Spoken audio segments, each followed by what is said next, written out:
much. I just want to say that I currently live in the People's Republic of New York. So now, not only do I have a Marxist president, I also have a Marxist mayor.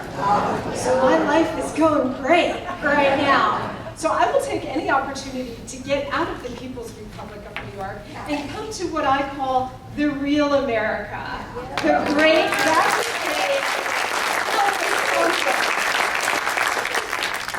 David is right to say that this is my first time in Wisconsin, but given that my two basic food groups are cheese and ice cream, and I'm not fibbing about that, that is true, I think I'm definitely in the right place. I want to thank all of you for coming out tonight, for giving me such a warm welcome. But also I know how busy all of our lives are, and this is a work night, this is a school night, and what your being here tells me is that you really love your state, and you really love your country. Because what I'm looking at is so many people either don't know enough, or they simply don't care about the trajectory of their own state, or the trajectory of their country. They're more interested in Kim and Kanye's upcoming wedding, which we hope the marriage lasts longer than the 72 days of the first one. So many distractions, and so many people not focused on what is going on right around them, in their communities, in their states, and in their countries. So the fact that you're here tonight, again in the middle of the week, speaks volumes about your commitment to the gift that the Founding Fathers gave us, which is the most exceptional nation on the face of the earth, the most exceptional nation that has ever been. We are in grave danger of losing it, and I do mean losing it. We often hear, and I have heard so many times growing up, that this is the most important election of our lifetimes. And in a way, I'm disappointed that that phrase has been used so often in the past, because when you actually do come upon an election or a couple of elections that literally are the most important elections of your lifetime, it tends to get lost, the message tends to get lost. But we are at a critical juncture. In Wisconsin a couple of years ago, you were at a critical juncture. And thank goodness enough of you in the state of Wisconsin understood what you were up against and made the correct decision in putting bold leadership in place in Madison. I really believe when you look at the layout of America right now, that the states, red states, states with enough courage to lead the way, they are the ones who are forging the path. It's not Washington, D.C. You know what Washington, D.C. is about, at least currently. It's states like Wisconsin that are setting the model for all other states and for Washington, D.C. going forward. I was thinking about what I wanted to talk about tonight on the airplane coming in today. And I was thinking about politics, and I thought, well, the point of politics, the point of elections is to win. Of course, everybody wants to win. We all want to win. But the bigger point is to win with meaning. And what animates an electoral win? What gives it its life? What gives it its meaning? And that's policy. Policy is what makes a win worth winning in the first place. We are now at a very significant crossroads in this country. And the question, the choice in front of us now is, are we going to continue to go down the road of radical wealth redistribution, class warfare, socialism, for all intents and purposes? And I know you understand what I'm talking about, because Wisconsin is the birthplace of progressivism. And progressivism is only a cleaned up euphemism for the word socialism. Are we going to continue to go down that road, or is the nation going to make a choice coming up, like Wisconsin made a choice a couple of years ago, to say no to that, to stand up to the incredibly powerful forces on the other side, on the side of socialism, on the side of what the president once called the fundamental transformation of the nation? Are we going to stand up as a nation, as you all have done here in Wisconsin, and say no to that, and choose the other path, the path of individual liberty, fiscal responsibility, economic freedom, all of the things that have made this country so great. Basic, fundamental pillars of American exceptionalism. One time, a couple of years ago, when the Tea Party was just starting, I was on the set of the McLaughlin Group, which I used to do all the time. And at one point, Eleanor Cliff, my nemesis, along with my brother-in-law, Alan Holmes, so many nemesis. At one point, Eleanor Cliff was blowing her stack on national television about the Tea Party. Literally, I could see the steam coming out of her ears. Which isn't hard to do. Everything annoys Eleanor. And at one point, she said she was dismissing the Tea Party, but she was enraged by the Tea Party at the same time. And then John McLaughlin turned to me and he said, well, what do you have to say about the Tea Party? And at that time, I had actually spoken to a couple of Tea Party rallies and so on. And I looked directly at Eleanor instead of the camera, instead of John McLaughlin. And I said, well, the Tea Party stands for individual liberty, fiscal responsibility, a strong national defense, and economic freedom. So, Eleanor, I can see how you and your ilk might think that was radical.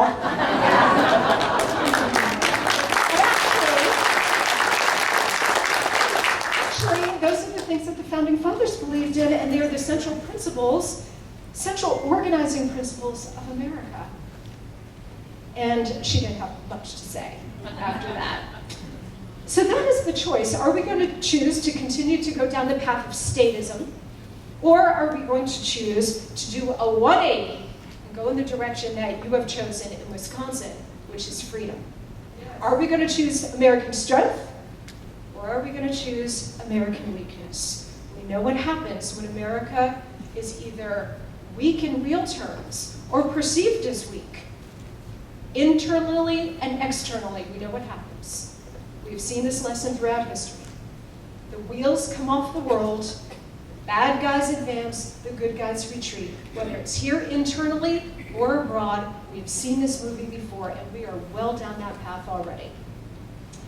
I was enormously blessed to have had the chance to work for former President Richard Nixon during the last 4 years of his life. Not when he was president. I was a mere embryo when he was elected president. I just want to be clear about that. In fact, one time a couple of years ago, I was giving a speech and there was a woman in the front row. And I was introduced as former President Richard Nixon's former foreign policy assistant, which I was. But they didn't put the time frame on it, so this woman is looking at me and she's squinting, she's looking. And then at the end of the speech, she came over to me and she said, Monica, I really enjoyed your speech, thank you so much.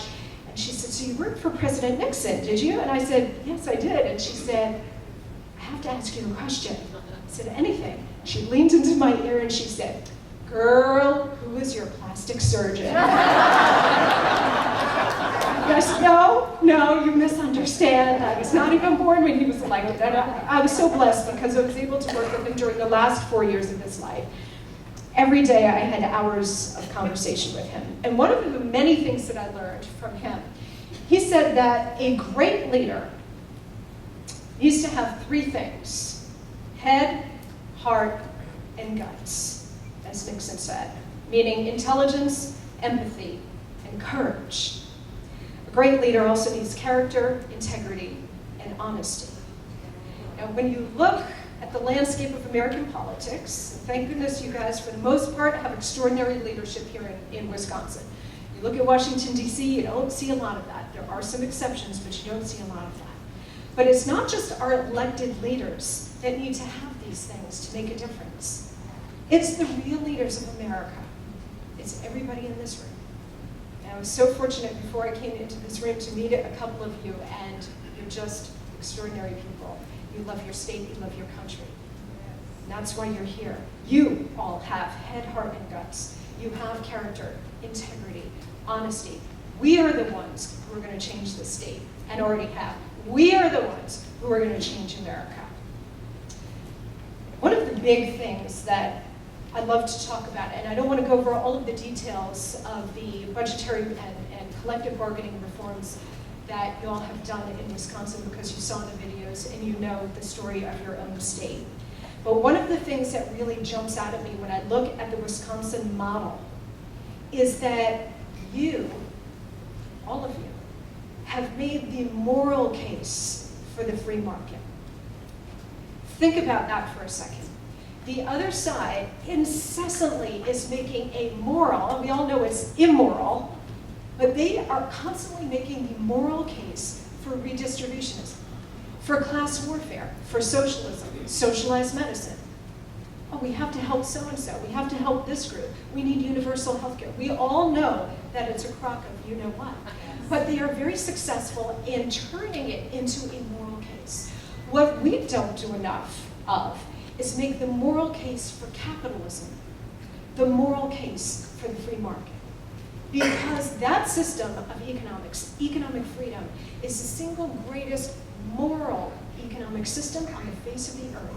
Capitalism and the free market has lifted hundreds of millions of people, billions of people out of poverty into the middle class and beyond. In China, in India, what was the model for it all? The United States of America. We're in the process of trying to turn that around.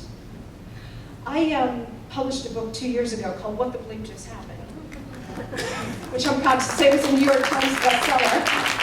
And you know, thank you, and thank you for buying it, and if you didn't, what's wrong with you? And it must have killed the New York Times to have to print it on the bestseller list. But I closed that book with a story that I heard. I got into a cab one day in New York City. This was right after the president had gotten elected the first time around. So this was mid-09. And he was a very big, burly, hairy Eastern European man from Bulgaria. And he looked into the rearview mirror, and he noticed me, and he saw who I was, recognized me, and he said, "Are you Miss Crowley?" A very heavy accent. And I said, "Yes." And he said, "Oh, I really admire what you're doing, and I'm right there with you." And then he sort of threw his arm over the seat, and when he pulled the cab to my destination, he looked at me, turned around, and he looked at me in the back of the cab, and this big, burly, 300-pound, mustached Bulgarian man had tears in his eyes. And he said to me, "I want to thank you for what you're doing." And I said, "Well, what specifically, what are you talking about?" He said, "For fighting for your country, which is now my country. I came here legally, and I came here legally because I wanted the American dream. I wanted to be able to build my own business, economic freedom. I wanted to be able to live the life that I wanted for myself and for my family. And the reason that I took my family at great personal risk out of Bulgaria, out of Eastern Europe, to come to the United States, under threat of death from the communist government, was to come here for the beauty of America, for the opportunity of America." And then his voice dropped, and he looked at me, and he said, "What are you doing?" And I said, "Not you personally, Monica. What you're doing is great. But what are you as a nation doing? You're throwing it all away." And then he said, "Not just me, but so many people around the world come here for that opportunity. And if America goes down, where will any of us go?" I ended the book with that story because it's so, still when I recount it all these years later, the hair is standing up on my skin. We love this nation so much. And what we see happening to it is heartbreaking. All of the successes that you have had in Wisconsin, this is the model going forward for us. But it's going to take head, heart, and guts from all of us in order to make that happen. As I've been watching what's happened in Wisconsin, it struck me that this is really a miracle. It's a huge testament to all of you, but this is a miracle for Wisconsin. This is a miracle of America, what's happening here. Birthplace of progressivism. Nice euphemism for socialism. If it can happen here, it can happen anywhere. It can happen nationwide, but we're all going to need to step up our game. Let's talk a little bit about what we're up against here, because everybody in this room is an activist, everybody here is involved, and thank God we have you, and I want to get to that in a second. But we need to have a full and deep understanding of what we are fighting against, because what I constantly say is the modern party on on the other side is not your grandfather's party, okay? This is a completely different bowl of wax. I have called them, and I got screamed at by Bill O'Reilly on national television, but I stuck to it and I will say it again. They are revolutionaries. This is not your father's and grandfather's Democratic Party. What you are dealing with now is something completely different. They are radicals and they are revolutionaries, and they do intend the fundamental transformation of the nation. You saw it firsthand here with those government sector union protests.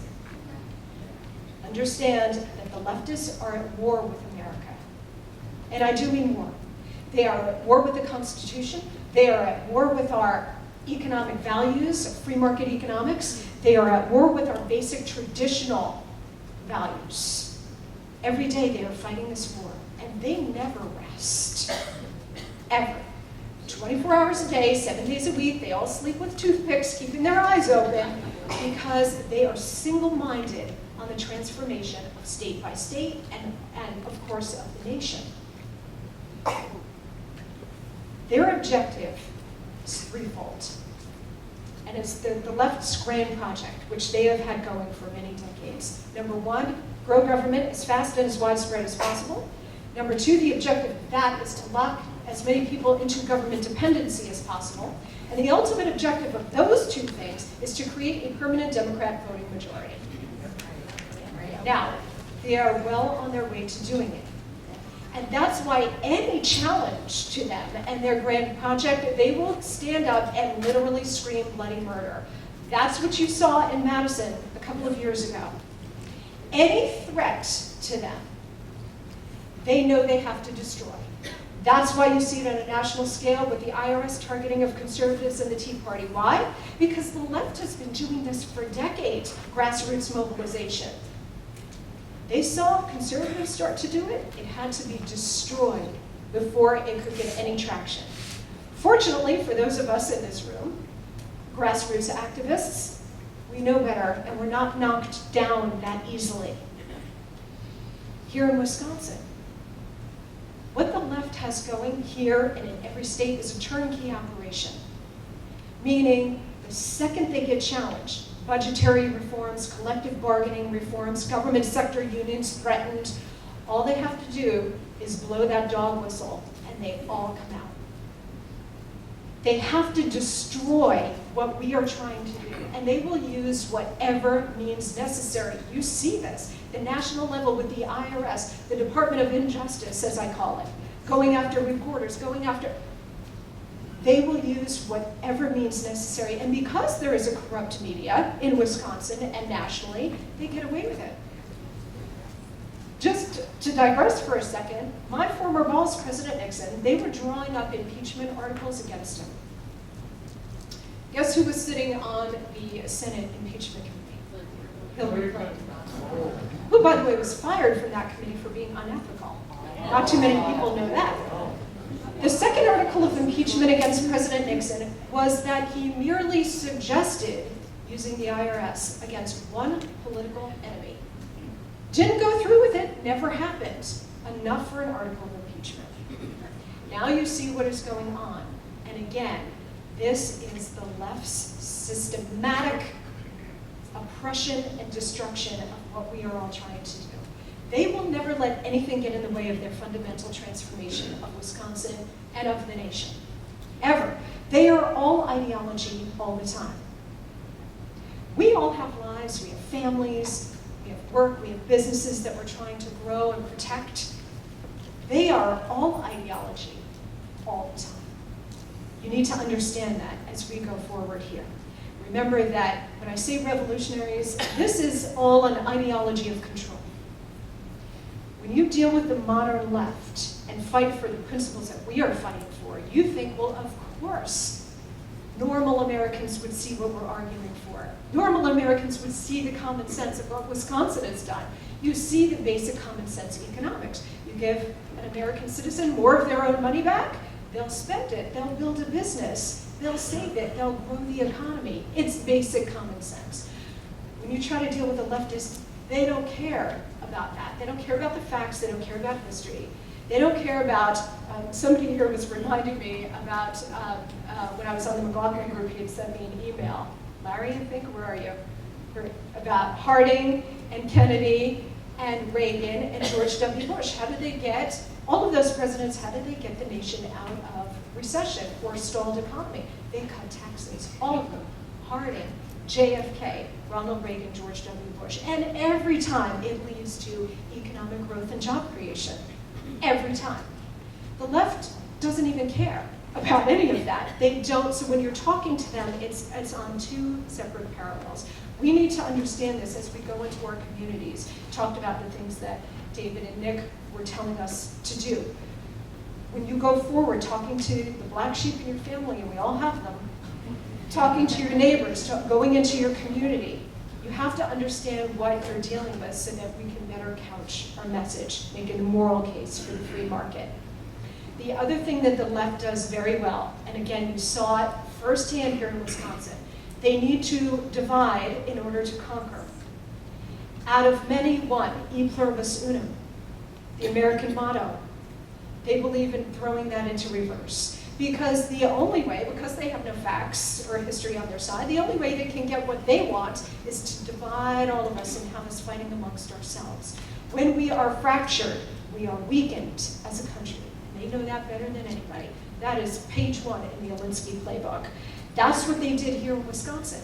That's what those union protests were all about. Yes, it was about class warfare and wealth redistribution and the unions, big labor, the big left. But more importantly, the subtext of that was to divide all of us. What you have seen repeatedly from the left is dividing us by class, by income, by race, by age, and by gender. More on women, anybody? When we are divided and fighting amongst ourselves, guess what? Nobody's paying attention to what they're doing in terms of the fundamental transformation of the nation. That's why as we go forward, be very aware of that. Rahm Emanuel, who was in the first term, chief of staff, now mayor of Chicago, God help that city, once infamously said, never let a good crisis go to waste. We've seen the results of that. But remember that that is the left's mantra. So, when you guys did those extraordinary budgetary reforms here, and the government sector union reforms here, they realized that they could not let that go. Because if they let it go, they would have this, which is a huge success. They would have, it's still working, Wisconsin. And now how do they counter that message? So again, it was about dividing. All they had to do was flip the switch. Union heads came out, they got the kids out, they got the workers out, boom. They had a massive protest on their hands. And then they had big leftists alight on your fair state and continued to make this case that it's so unfair. Bill Ayers, who, we all know, unrepentant domestic terrorist, said in 1977, and I quote, "Kill all the rich people. Break their cars, break their homes, kill your parents. That's where it's at." We know who he was a model for. I'm not going to go into that. But understand that what we are all fighting here in Wisconsin and nationally is the same revolution. It is the exact same revolution as the one he was talking about in the 1970s and the one he led. It is a socialist revolutionary revolution. That's what you got to understand. So here in Wisconsin, with those protests that were not organic at all, again, turnkey operation, boom, everybody was out, now they had a story. And they had a narrative in order to crush everything, all the good that we're trying to do. Now, thank goodness in Wisconsin, you were strong enough to stand up to that. And your bold leadership in Madison was strong enough to stand up to that. Other politicians, not so much, and they cave. We see caving going on all over the place. Wisconsin, Occupy Wall Street, and what happened, by the way, in Wisconsin is a form of Occupy Wall Street. Again, it's all part of the same revolution. This is how sophisticated the left is. They knew, the White House had a pretty good sense, that the 2012 Republican candidate was going to be Mitt Romney. Mitt Romney is a wealthy man. God bless him. One of the things I kept trying to tell his campaign was, unless he's planning to give away all $400 million of his fortune, he's going to be running as a rich guy. Therefore, he should go out and embrace it. And do the things that we all talk about every day, all of us in this room, which is, that is the American dream. Romney should have gone out and said, you know what, yes, I'm a rich guy. I'm worth $400 million. And you know what? America gave me that opportunity. America gave me that opportunity. And you know what? I want that opportunity for everybody in America. I want everybody in America to be rich. I want everybody in America to have $400 million or more, as far as the eye can see, because that's what America's all about.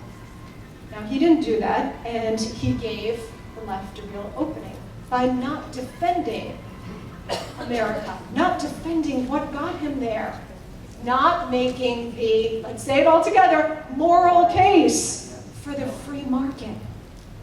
That's what all of us need to be doing. I just want to close by saying that it is such an honor to be associated with Americans for Prosperity. I've been into several states with AFP, and this is my first time in Wisconsin. I hope to come back early and often.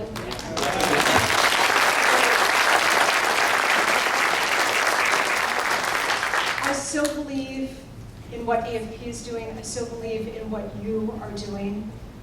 Because without AFP, without all of you, I do mean America as an idea will be over. We're going into 2 very critical election cycles. We all know what we need to do. And if, God forbid, we fail, I do mean America as an idea will be over, because we will be past the tipping point in terms of socialized medicine, in terms of a essentially socialist economy, a command economy from Washington, that it will be almost impossible to reverse. The tentacles of it already, of statism, are now wrapped so tightly around every pillar of this economy, from the industrial base with the auto bailouts, to the financial sector with Dodd-Frank, to the energy sector with, they tried cap and trade and they couldn't get that through the Congress. What did? They went through the EPA with bureaucratic fiat executive orders, and of course, most infamously, the healthcare sector with Obamacare and socialized medicine. Those tentacles now are wrapping themselves ever tightly. And going into November, going into 2016, as we look ahead, we all know what we need to do. We need to mobilize. We need to hold a mirror up to what the left does with their grassroots mobilization. Not using the sleazy tactics and the lies that they all use, but as I said at the beginning, character, integrity, and honesty. We have the facts on our side. We have history on our side. We have economic trends on our side. We can make the case, but we all have to be present to do it. And that's what makes AFP so special. And I'm so happy that all of you are involved, and if you're not, I strongly encourage you to do that. The left has been honing this for decades. Like I said, all they have to do when something comes up is throw a switch, and boom, they've got hundreds, if not thousands, of people out on the streets. They have been so far ahead of us in terms of technology, mobilizing voters, educating voters, which is what we're trying to do with AFP.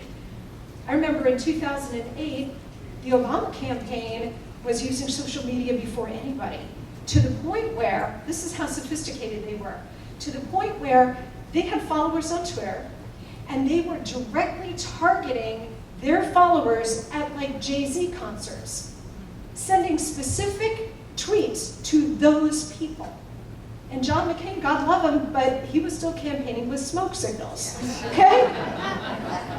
Now, fortunately, the conservative movement has really upped its game, and AFP has been at the vanguard of doing this. They have done extraordinary work in terms of technology and getting to swing voters, getting to people, educating them with that technological edge, which we've been missing for so long. I would encourage everybody here, if you're not already doing this, to volunteer at phone banks for AFP. And by the way, I was in that other room with some of the phones, and I'm happy to see that I'm not the only one still with a flip phone. Okay? Terrorists, drug dealers, Monica, and AFP were the only ones left with flip phones. No, I use an iPad with that. Okay. Nice save, Vlad. Nice save. Volunteering in the phone banks Critically important, also door-to-door canvassing. Again, this is what the left does, and we need to be doing it to match them. Give you one quick statistic, which I read last year, that if you send a piece of direct mail to somebody, it has sort of a one-to-one effect. Most people will throw away direct mail, and now even emails they'll just delete if they don't think that it's personal to them. If you reach somebody by phone, if you're in the phone bank and you reach a voter to educate them, if you reach them by phone, it has a threefold impact. And if you reach somebody in person, it has an eightfold impact. Don't think that the left doesn't know this. Of course they do, which is why they've been doing it for decades. We're a little late to the game, but AFP has really brought up the rear and has been the leading edge on this grassroots mobilization. What we all need to do is dial up the political pressure on our leaders here in Wisconsin, nationally in Washington, to move forward with pro-growth, free market economic policies to give us all our economic freedom back. One final thought, and this dovetails with the activism that we're all calling for and that we're all doing. The founding fathers, the conventional wisdom goes, gave us three branches of government, right? The executive, legislative, and judicial. God help us. They foresaw, in their wisdom, the founding fathers foresaw this exact moment when all three branches of government would be in the crapper. That's why the founding fathers, in their great wisdom, gave us a stealth fourth branch of government, which is us.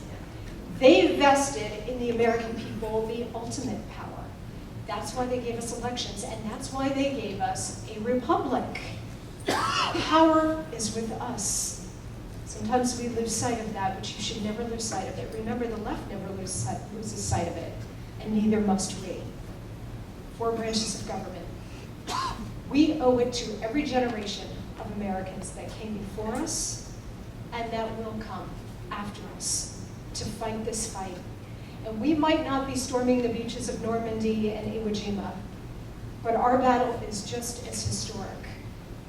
We can't let down previous generations. We can't let down future generations. This is why we fight.